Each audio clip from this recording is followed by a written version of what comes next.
There is a concept that a lot of Christians don't really talk about, and I think it's St. John. I think it's St. John of the Cross or St. Augustine, one of them, and it's called the dark night of the soul.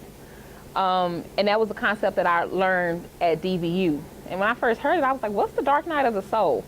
And I don't know, one of my professors was just like, well, if you ever experience it, you'll know it. And then I went through some things. And I started, this is different. And it wasn't necessarily anything that I was doing, but God just started taking things, people, things, situations. Why are my close friendships, why are they friendships of 10, 15 years, why are they now nothing? We're not even talking. We can't even be in the same room together. What is happening here? Things started being stripped from me. And then it was a struggle in my walk and relationship with him. I don't hear from you anymore. It's not that I've stopped, that I'm doing anything to act out. In some instances, it was complete disobedience. Don't get me wrong. But in some instances, it was just like, I don't hear from you. Where are you? You said that you would never leave me and never forsake me, but I'm feeling pretty forsaken right now. And so that concept of the dark night of the soul, when I finally kind of got it towards the end, kind of on the other side, that I was like, I get it. It was a spiritual journey for me. And if you look at it, even from our standpoint as Christians, if you look at Christ, there was a period of time. God, where are you? There was a period of time where he felt separated. And it was the moments before he was entering into his destiny, that he was going to the cross, that he was redeeming us. So all of that had a purpose, and all of that was God. God was still in those moments. And so I don't think it's anything that we as people can do to strip those things away. I totally believe and know that it's all him. It's all his hand. But the one thing you can do as a part of the process is to be open and to be willing and not fight. And that's where I've messed up several times in my journey, because I'm stubborn. I like to be in control. That's where my fear of flying is totally rooted in that, because I'm not in control. In a car, be quiet people who know me over here, I regardless of how I drive, I'm in control of this car. If anything comes my way, in my mind, I believe I got it. I can move here, I can do this, I can. But in a plane, I'm trusting someone I never even see. And it's truly a correlation to my life. It's truly. Every time I get on a plane, on a mission trip, you trusting someone you can't see, or you finna trust me right now? Okay, I got it. Fear of faith. I'm choosing faith.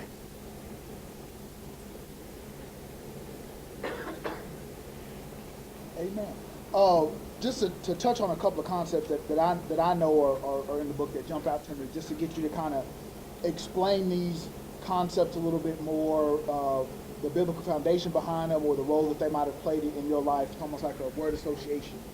If I'm a game show host to some extent. Word association? But no, just whatever. Some of these topics that are in the Bible. I didn't have Kim pre-make up the signs for that. And you touched on one of them, so I'll get past that one. One of the phrases in there, bipolar Christian. Yeah, that's one of the phrases that's in your book, bipolar Christian. What do you mean by that? What's the influence on people's lives for that? Or what did that mean in your spiritual journey? Double-minded. Bipolar Christian, you're double-minded. Fear of faith. You saying one thing in one moment, oh, this, but where really is your faith?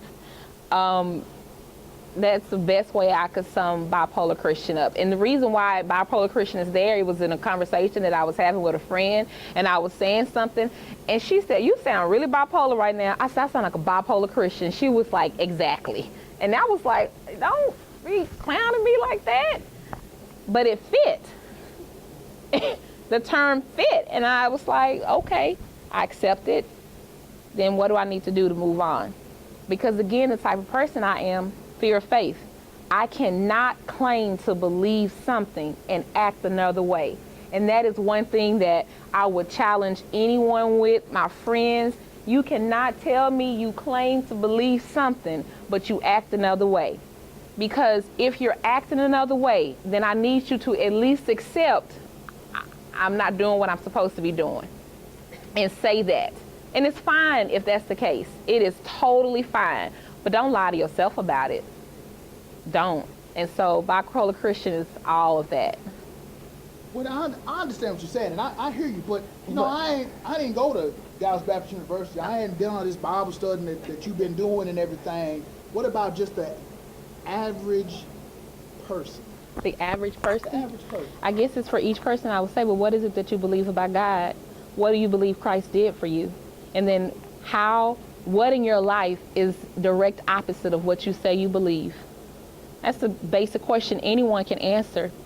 Do you believe that Christ died on the cross for your sins? Do you have that type of faith to believe that? Then why don't you have faith that he can get your lights back on? If you believe God literally raised a man from the dead, why can't you believe him for that? I mean, for me, it comes down to very basic black and white questions. And they challenge us. And again, I'm okay if in those moments you're like, I don't know why, I can't believe he could stop my lights from being cut off. That's okay. Admit that, say that. But then let's start walking through your journey, and let me point out from a faith standpoint other things that God may have done. And then I think, again, that's where that faith, when you like God's gonna do it, you believe it's done. And if he doesn't do it, it still doesn't take anything away from faith. Yes, ma'am. I think she had a question in the back.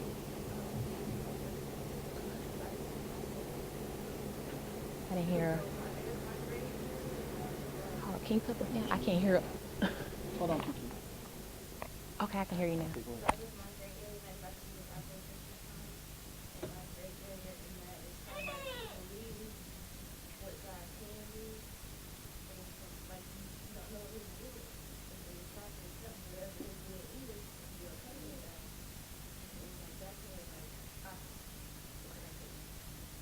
For me personally, in my own journey,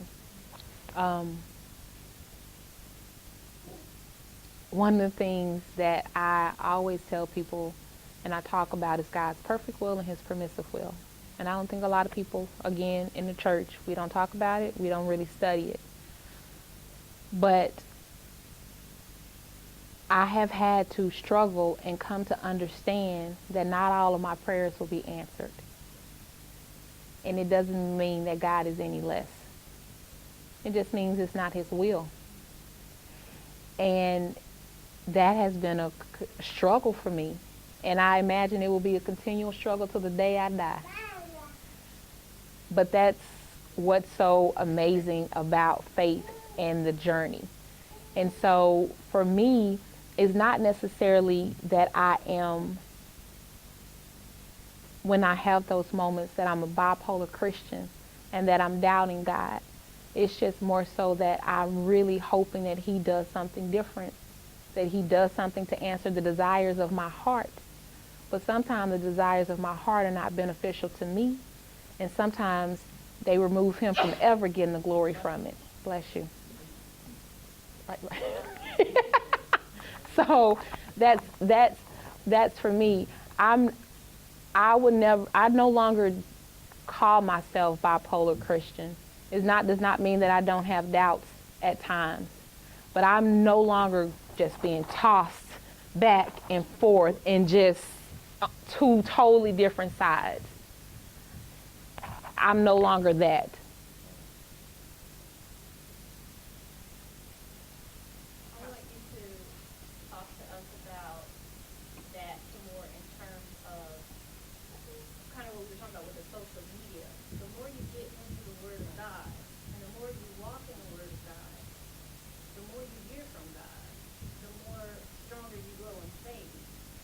And you